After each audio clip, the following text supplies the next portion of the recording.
Welcome back to BrainOmega. This is PyTorch Tutorial number 5.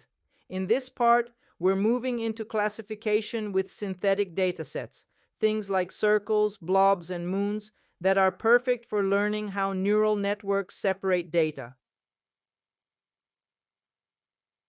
We'll start with the basics, generating toy datasets, making sure everything is reproducible, and setting up a clean PyTorch pipeline. Then we'll dive into visualization tools, like plotting the raw points and even drawing a decision boundary that shows exactly how the model is classifying the input space. Along the way, we'll use modern metrics from Torchmetrics, like accuracy for binary and multi-class problems, to measure performance properly. By the end, you'll have a clear picture of how to set up a classification project from scratch, test models on simple datasets, and actually see how your network is learning. It's a fun, visual step forward from regression, and a great foundation for tackling real-world classification problems. We'll start by pulling in the core libraries we need. From Python's scientific stack, we import NumPy for fast number crunching and matplotlib for plotting. From PyTorch, we grab the base torch package, the neural network toolbox torch.nn, and a couple of handy dataset tools, tensor dataset and data loader, so we can bundle tensors together and feed them to the model in mini batches. This gives us everything we need to build, train, and visualize a small classifier. Next, we bring in data utilities from scikit-learn that generate toy classification datasets, circles, blobs, and moons. These are perfect for learning because they're small, quick to compute, and visually intuitive. We'll also use train-test-split to split our data into training and testing sets the right way, so we can evaluate fairly on examples the model hasn't seen. For evaluation, we'll use Torchmetrics. It provides ready-made, battle-tested metrics that plug right into PyTorch. Here we import binary accuracy for two-class problems and multi-class accuracy for problems with more than two classes. Using Torchmetrics keeps our training loop clean and makes metric computation consistent across CPU and GPU. Reproducibility matters, so we set a seed, here it's 42, and pass it to both PyTorch and NumPy. Fixing the seed means that dataset generation and any random operations will be repeatable, which is crucial when you're debugging or comparing experiments. Finally, we make our code device agnostic. If a CUDA-capable GPU is available, we'll use it. Otherwise, we fall back to the CPU. We store that choice in a device variable so we can move tensors and models to the right place later. With imports done, metrics ready, randomness controlled, and the device selected, our project is set up for a smooth, reliable training run. Let's add two small plotting helpers so we can see our data and how the model is separating it. The first one, plot points, just draws the raw dataset. It accepts tensors or NumPy arrays, moves tensors to the CPU, and converts everything to NumPy for plotting. We make a simple scatter plot with the first feature on the x-axis and the second on the y-axis, and we color each point by its class label. This is the quickest way to sanity check that our dataset looks like moons, circles, or blobs, and to spot whether classes overlap or are nicely separable. If you pass a title, it shows at the top. Otherwise, it keeps the plot clean and minimal. The second helper, plot decision boundary, lets us visualize the model's decisions across the whole input space, not just at the training points. We decorate it with torch inference mode so PyTorch turns off gradient tracking faster and lighter, and we call model eval to switch layers like dropout and batch norm into evaluation behavior. To draw the boundary, we first find a box that covers all our data, slightly padded so the edges aren't cramped. Then we create a dense grid of points inside that box using NP mesh grid. Think of this grid as a fine checkerboard that spans the 2D feature space. We stack the coordinates into a big array, convert it to a float 32 tensor on the right device, and feed all grid points through the model at once to get logits. From logits, we turn those model outputs into predicted classes. If the model has a single output column, we treat it as binary classification. Apply a sigmoid to get probabilities and mark anything at least 0.5 as class 1. Below that is class 0. If the model has multiple output columns, it's multiclass. We apply a softmax to get class probabilities and then take the argmax, whichever class has the highest probability. We reshape these predicted labels back into the grid shape and draw a filled contour plot. This colors the background by the predicted class in each region. Finally, we scatter the original data points on top, again colored by their true labels, so you can compare where the model agrees or disagrees with the ground truth. A few tips. The steps argument controls how fine the grid is. Higher values give smoother boundaries but take longer to compute. If you see a matplotlib warning about edge colors on unfilled markers, it's harmless. Setting edge colors equals none avoids it. And if your data is scaled or standardized, the boundary will reflect that scale. So always generate the grid in the same space the model expects. With these two functions, you get an instant visual read on both the shape of the data and the shape of your model's decision surface. Before we build our models, let's quickly review the standard recipe for classification networks in PyTorch. For binary classification, where we only need to decide between two classes, the setup is pretty straightforward. The input layer has as many features as there are columns in your dataset. We usually include one or more hidden layers with activations like ReLU, which introduce non-linearity so the model can handle complex decision boundaries. The output layer has exactly one neuron because we only need one number to represent the probability of being in class 1 versus class 0. At inference time, we pass that single output through a sigmoid function which squeezes it between 0 and 1, making it interpretable as a probability. For training, we use binary cross-entropy with logits, that's BCE with logits loss in PyTorch. This loss function combines the sigmoid and the cross-entropy in one numerically stable step, so you don't need to apply sigmoid yourself inside the model. For multi-class classification, where we have more than two classes, the recipe is just slightly different. Again, the input size equals the number of features, and we use hidden layers with ReLU activations. But now the output layer has as many neurons as there are classes, one for each possible category. At inference, we apply a softmax function to turn those outputs into probabilities that sum to 1. The class with the highest probability is the model's prediction. For training, we use cross-entropy loss in PyTorch. Like its binary cousin, this loss already includes the softmax step, so you can feed it raw logits directly. In short, binary classification equals one output, sigmoid, BCE with logits, multiclass equals outputs equal to number of classes, softmax, cross-entropy loss. Keeping this quick reference in mind will save you confusion later when you switch between different classification tasks.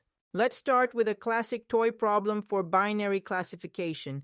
2 concentric circles. This dataset is perfect for showing why we need nonlinear models. No straight line can separate the inner circle from the outer one. We generate the data with make circles. The key settings are n samples equals 1000. We create 1000 points, so the pattern is easy to see. Noise equals 0.03. We add a little jitter so it's not perfectly clean. This makes the task more realistic. Factor equals 0.5. This controls how far apart the circles are. Here the inner circle's radius is half the outer one. Random_state equals seed. We pass our fixed seed so the dataset is reproducible. After that, we convert x and y into PyTorch tensors with float 32D type, the standard type most PyTorch models expect. Printing the shapes is a quick sanity check. X should be 1002 because each point has 2 coordinates, and y should be 1000 with class labels 0 or 1. Finally, we call plot points to visualize what we're working with. You'll see an inner ring and an outer ring colored by class. This is a great reminder. A simple linear classifier would fail here, but a small neural network with ReLU can learn a curved decision boundary that wraps around the inner circle. Now that we have our circle's dataset, we need to evaluate the model fairly, so we split the data into a training set and a test set. The training set is what the model learns from. The test set is held back until the end so we can see how well the model generalizes to unseen examples.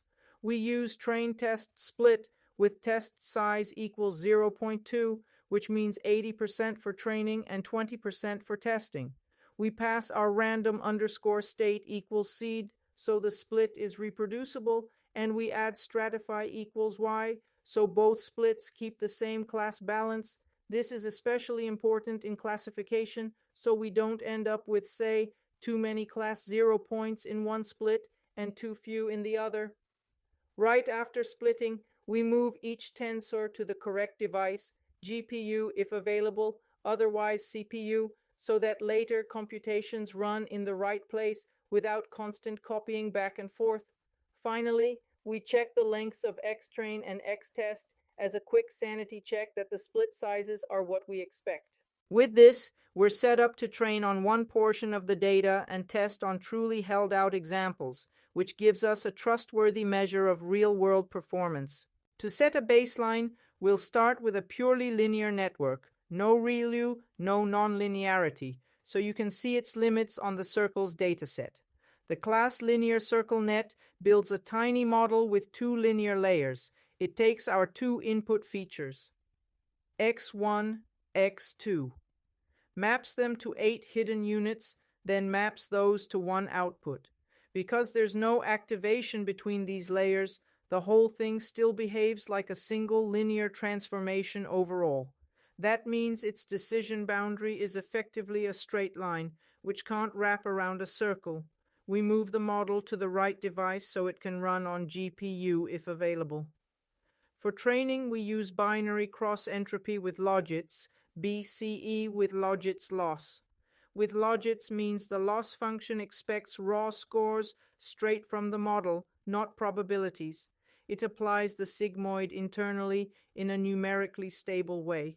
This is the recommended setup for binary classification in PyTorch. As our optimizer, we'll use plain SGD with a learning rate of 0.1, a simple choice that's fine for this tiny model and helps you see the basic training dynamics clearly.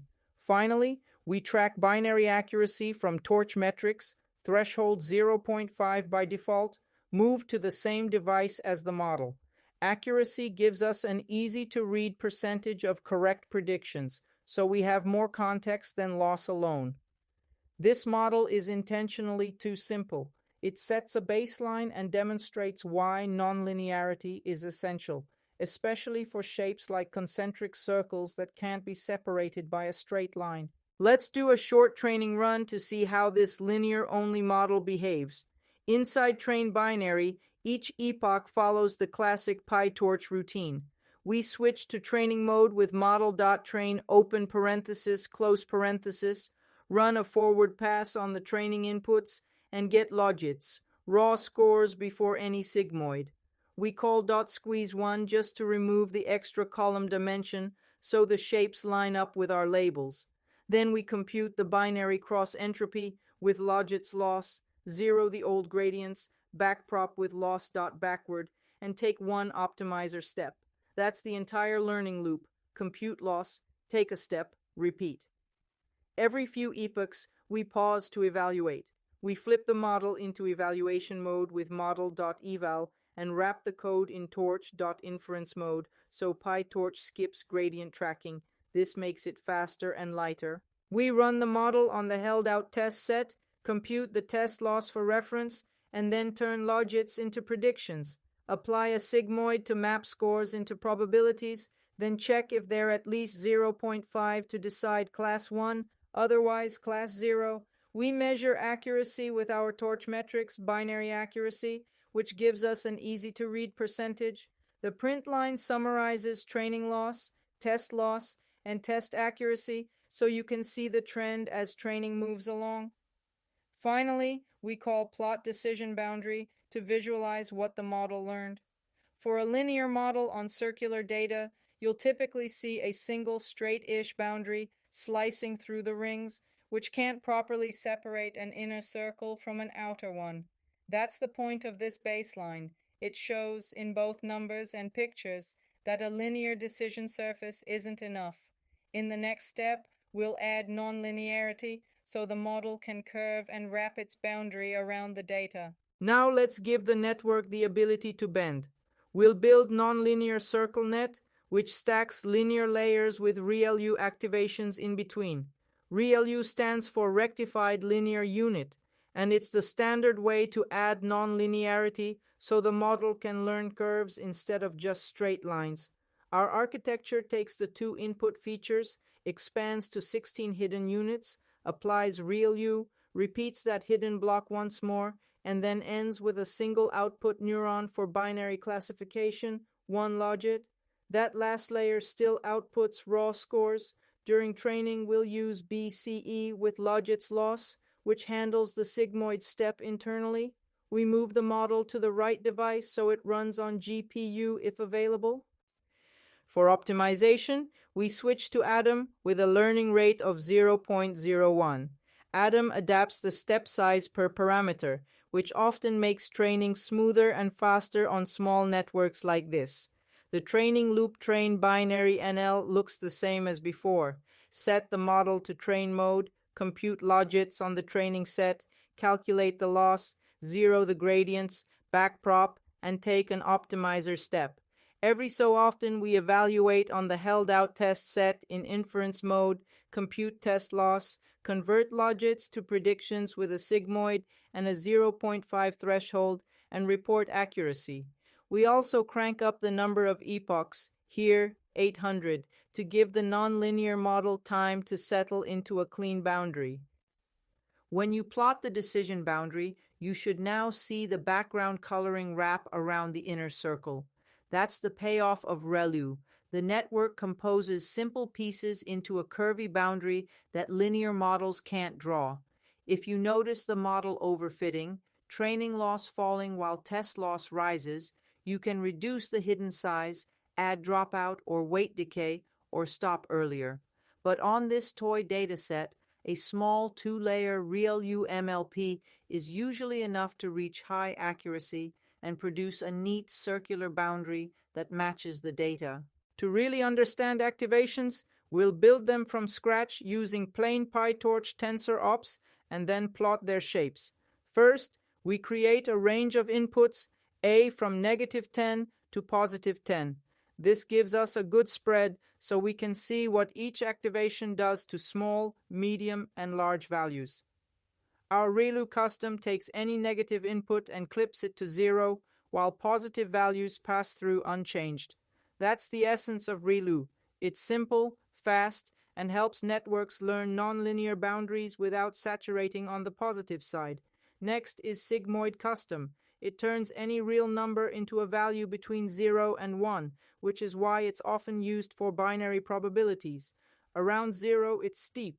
Small changes in input cause big changes in output, but out at the extremes it flattens, which can slow learning if your inputs are very large in magnitude.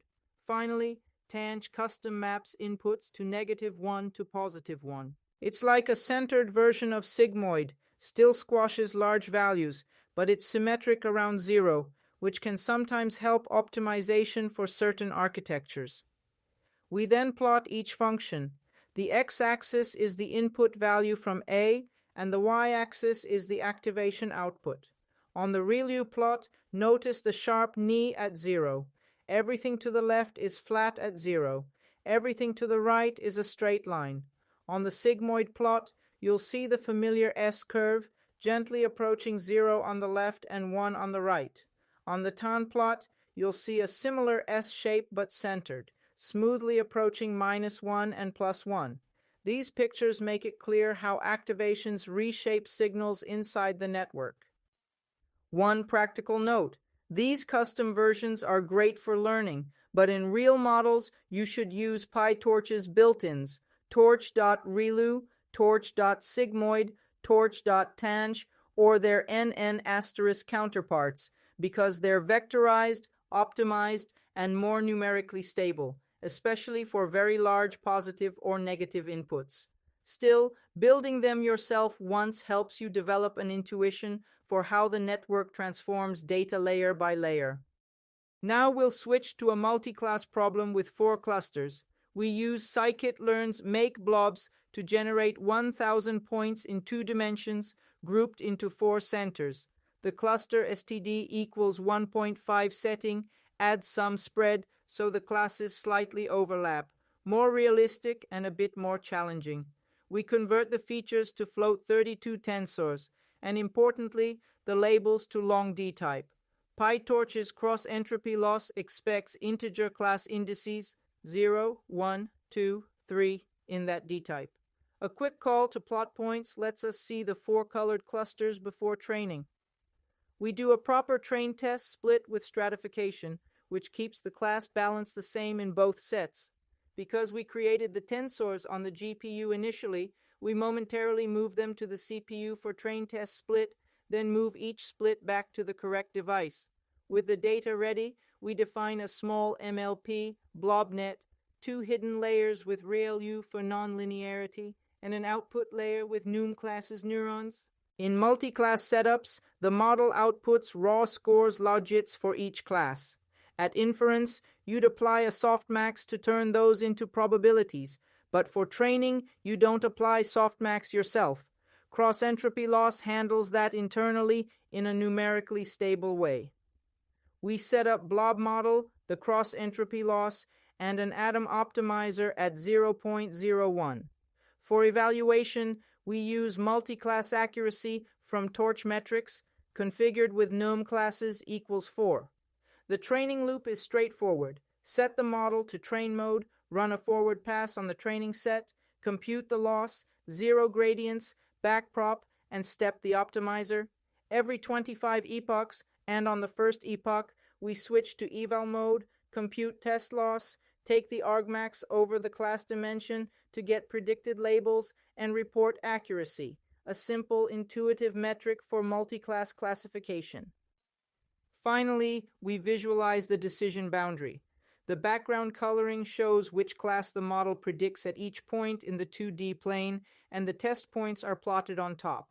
A clean result will show 4 regions that roughly wrap around each cluster. If you see ragged edges or confusion between 2 classes, try training longer, adjusting the hidden size, or tweaking the learning rate. With this setup, simple MLP, cross-entropy, and multi-class accuracy, you've got a solid template for N-class classification problems. Time for a quick hands-on challenge. We're going to classify the classic 2 moons dataset. Your goals: generate 1000 samples with a fixed random state of 42, build a nonlinear model, and push test accuracy to at least 96%. The key idea is the same as with circles. A straight line won't cut it, so we need ReLU layers to bend the decision boundary. Start small, 1 or 2 hidden layers, and if accuracy stalls, try training longer or making the network a bit wider or deeper. In the reference solution, we call make moons with a bit of noise to make the task realistic, convert to PyTorch tensors, and do a stratified train test split so both sets keep the same class balance. The MoonNet model stacks 2 hidden layers with ReLU and finishes with a single output for binary classification. We train with Atom at a learning rate of 0.01 and use BCE with logits loss, which combines the sigmoid and cross-entropy in a stable way. Every 100 epochs, we evaluate on the test split, turn logits into probabilities with a sigmoid, apply a 0.5 threshold for class labels, and compute binary accuracy with Torchmetrics. When you plot the decision boundary, you should see a smooth curve that snakes between the 2 moon-shaped clusters. If your accuracy is shy of 96%, here are quick tweaks. Train longer, for example 800 plus epochs. Increase hidden units from 32 to 64, or add a third hidden layer. If you see overfitting, training loss drops but test loss rises, dial the capacity back or lower the learning rate a bit. This exercise cements the pattern you've learned.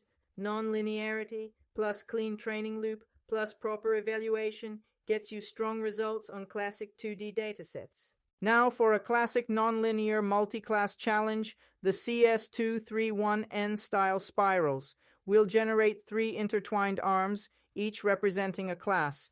The code builds N equals 150 points per class, so with K equals 3 classes and D equals 2 features, we end up with 450 total samples in the plane. For each class, we create a radius R that grows from the center and an angle T that sweeps out a spiral, then add a bit of random noise so the pattern isn't perfectly clean.